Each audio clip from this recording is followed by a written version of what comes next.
Let's have an in-depth discussion about the triple Q or the QQQ, preferably the QQQM because it's got a lower expense ratio, versus something like S&P 500, VOO, or IVV. Because personally speaking, and for my clients, I'm always going to gravitate towards the NASDAQ. The first clearly just being performance. The NASDAQ just simply does better over the long haul than the S&P 500. But first off, I'm just going to talk about the returns. You have a 410% return over 10 years versus a 235% return on the S&P 500 index. It's significantly better. It's a common objection I'm going to get. Hey, IVV's got a lower expense ratio. It's 0.03 versus QQM is, I think, 0.15. It's literally 0.12%, and you're getting between 5 and 7% more per year. There's a saying that we have in the industry called losing dollars, counting pennies. And that's exactly what you're falling for when you're so focused on expense ratios that you don't really factor in what more you could be making by even just paying a slightly higher expense ratio. Honestly, expense ratios, as long as they're in the 0.2, 0.3% range, this is not a lot of money. It's just really, really not. So don't get hung up on those. I tend to go for performance just because I want my clients to make more. And this is a better way, in my opinion, than straight up S&P 500 index. 180%. Here's the thing. A lot of people are going to talk about the dot-com bubble. So I just want to bring your attention to this because everybody always says, well, oh yeah, it's so overpriced and something's going to happen, dot-com bubble. The triple Q, or QQQM, is 380% more. Okay, so since launching in 1999, that's damn near the peak of the dot-com bubble. 100% more in that time period. That speaks for itself. Yes, it took a long time for the NASDAQ to recover from the dot-com bubble, but all you're doing during that time is buying those shares at those. And here's the other thing, and this is just something you have to consider. In 2004, the S&P 500 index was 14% tech. It's now 33% tech, about 20 years later. By 2050, it's not unfathomable for the S&P 500 to be 50% technology stocks. So when you're investing in the NASDAQ, you are ahead of where the market is going to be because the market is just going to be more and more tech.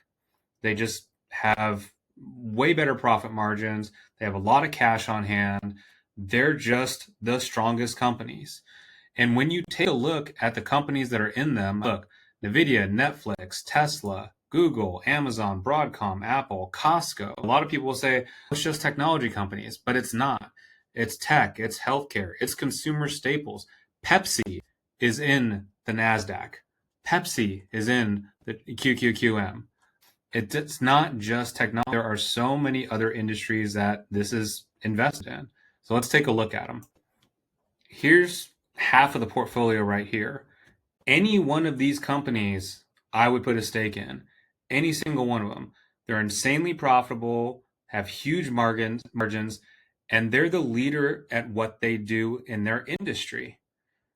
Every single one of these I would put money into. And look, top 10 holding is Costco. Tesla, people want to say it's an energy company. It's still very much an automotive company. It's getting into that energy space. Netflix is communication services. Meta is communication services. Amazon, that's consumer discretionary. It's not necessarily tech. Yes, it's a tech-based firm, but it's not a technology company. This thing is actually more diversified than people want to give it credit for. And when you go and look all the deeper holdings, look, you got Planeteer, Cisco, T-Mobile, again, communication services, Lind, Intuit, Intuitive Surgical, great stock, solid 20% per year stock in the healthcare space. PepsiCo, Booking Holdings, another chip manufacturer, Honeywell, Gilead Sciences, cybersecurity, internet service providers, Shopify, consumer retail, Mercado Libre, again, consumer retail, ADP, okay? ADP really isn't a tech company. Lam Research, every single chip needs to be tested. Lam Research does all of that. pharmaceuticals. There's so much stuff in there. Starbucks, Constellation Energy. This is more than just tech. So it's the argument of it's not very diversified or the S&P is better diversified.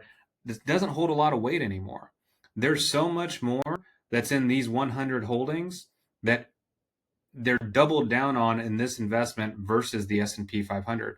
And that's why this performs so much better. And the performance speaks for itself. 10-year, 410%. Again, cleanly beating the S&P 500. All of these holdings here are probably better performers than the S&P 500. I would take any one of these stocks probably over the S&P 500 index, to be perfectly honest with you, because these stocks get 20% a year. And that's why QQQM gets that much. It's just, take a look at the sector allocation. 57% is in tech, just 57%. The rest is in consumer discretionary, healthcare, and a little bit in all the other sectors. So again, it is a diversified sector. It is a diversified portfolio. It's not just all technology stocks. And this is where the S&P 500 is going to be in probably 20 years. It's just an inevitable piece of the S&P just because it's a market weight model. One more piece. The S&P doesn't really have the best turnover because there's a couple qualifications that you need to have to be in the S&P 500. One of them is to be consistently profitable. So just asking ChatGPT here, okay, about 4 to 5% of the S&P's internal components are replaced each year. Okay, so in 5 years, you're going to have a 20 to a 25% turnover. Now, that doesn't sound terrible, but what that does mean is that over 5 years, 20% of your money wasn't working for you. 25. Okay, Goldman Sachs has a note here. About 36% of companies will overturn in a typical 10-year span.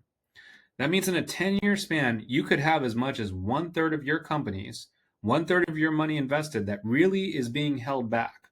Now, you're not going to realize that because everything's going to average out to 10 or 12%.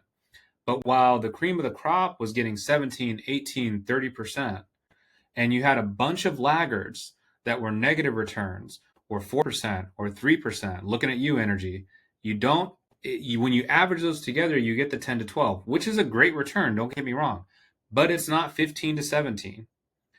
If you could go, anybody's going to take that. Hey, do you want to make more money? Do you want to retire sooner? Do you want to have more security? If you just consider shifting your index to QQQM, you're going to be naturally ahead of the market. Okay, so let's come back to this real quick because this is an important thing. Again, you got $10,000. You put $500 in a month for 20 years. If you're 30 years old, when you're 50, you're going to have $1 million outside of your investment, outside of your IRAs or 401ks. You got $1 million that you can then spend down to get you to 60. You put in 130 grand. You got almost $900,000 in interest versus the S&P at 400,000. And that's still a great number, don't get me wrong, but 400 grand isn't 900 grand. We can all agree on that. And this is just if you put in 10,000. My God, what happens if you double, if you put in $1,000 a month? There's the S&P figure. So we know it's going to be at least double that. 1.1 million. Let's go to 17 because that is quite honestly the longer term average of QQQM. You got $1.5 million. A considerable difference. It's worth doing. Let's go back and handle some of our objections. One, the expense ratio. In my mind, that's something that accountants complain about. Like, sure, it's 0.15 versus 0.03. Sometimes you just pay for performance, not all things. There's also another line. Don't be cheap when it comes to money. If you're going to get a better result, pay for it. The tech bubble. Even though that's a concern,